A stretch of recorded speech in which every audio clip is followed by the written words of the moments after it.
Hello, everyone. So today's day 8, book 8, and today I'm actually going to be reading a biography by Dr. Martin Luther King.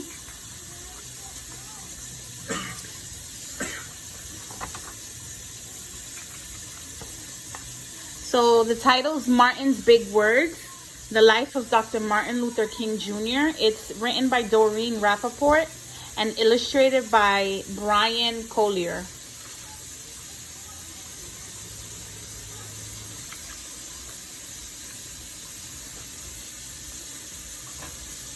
Everywhere in Martin's hometown, he saw the signs, white only.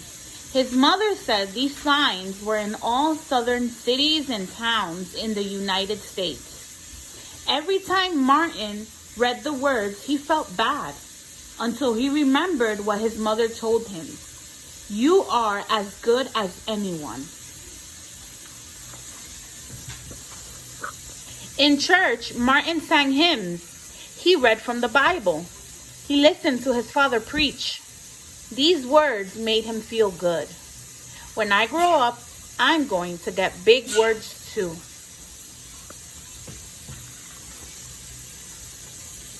Martin grew up. He became a minister like his father, and he used the big words he had heard as a child from his parents and from the Bible. Everyone can be great. He studied the teachings of Mahatma Gandhi. He learned how the Indian nation won freedom without ever firing a gun. Martin said love when others said hate. Hate cannot drive out hate. Only love can do that.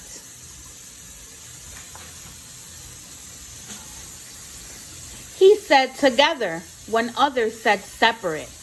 He said peace when others said war. Sooner or later, all the people of the world will have to discover a way to live together. In 1955, on a cold December day in Montgomery, Alabama, Rosa Parks was coming home from work. A white man told her to get up from her seat on the bus so he could sit. She said no and was arrested. Montgomery's black citizens learned of her arrest. It made them angry. They decided not to ride the buses until they could sit anywhere they wanted. For 381 days, they walked to work and school and church. They walked in rain and cold and in blistering heat. Martin walked with them and talked with them and sang with them and prayed with them until the white city leaders had to agree they could sit anywhere they wanted. When the history books are written, someone will say there lived black people who had the courage to stand up for their rights.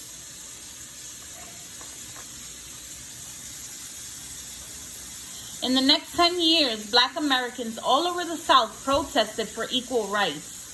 Martin walked with them and talked with them and sang with them and prayed with them. White ministers told them to stop. Mayors and governors and police chiefs and judges ordered them to stop, but they kept on marching. Wait. For years I have heard the word wait. We have waited more than 340 years for our rights.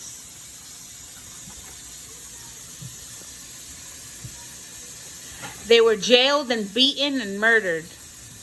But they kept on marching. Some black Americans wanted to fight back with their fists. Martin convinced them not to by reminding them the power of love.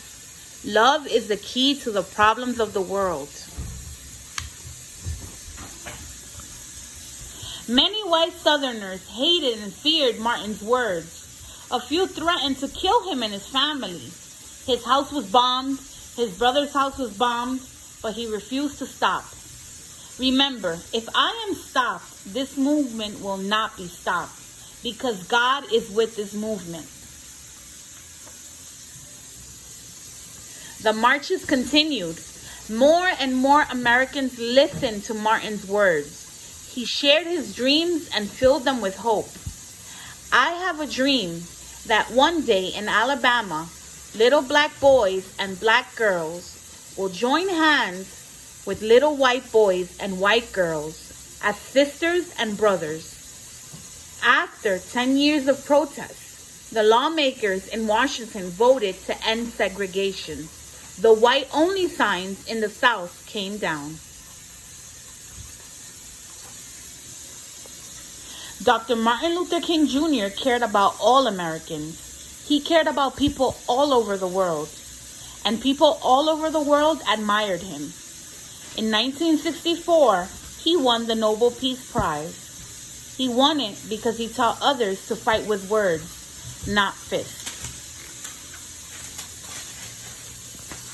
Martin went wherever people needed help. In April 1968, he went to Memphis, Tennessee. He went to help garbage collectors who were on strike.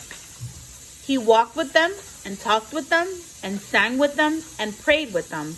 On his second day there, he was shot. He died.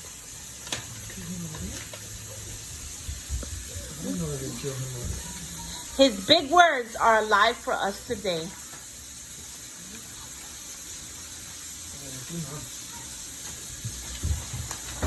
So this is the end of this great biography of Dr. Martin Luther King.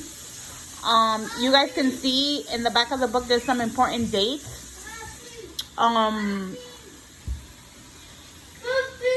So that's helpful. Remember that I'll be trying to do as many nonfiction books as I can this week. This is another one. This is a biography, but it's nonfiction for the kids, written in a much more easier way for them to understand. So I hope you guys will find it useful. Yeah. So that's today's book. Hope you guys enjoyed it. And tomorrow I'll be reading another nonfiction book. It's either going to be about nurses or it's going to be about cooking Indian food. So I'll see what I'll read tomorrow. As always, I'll post it half hour or an hour before.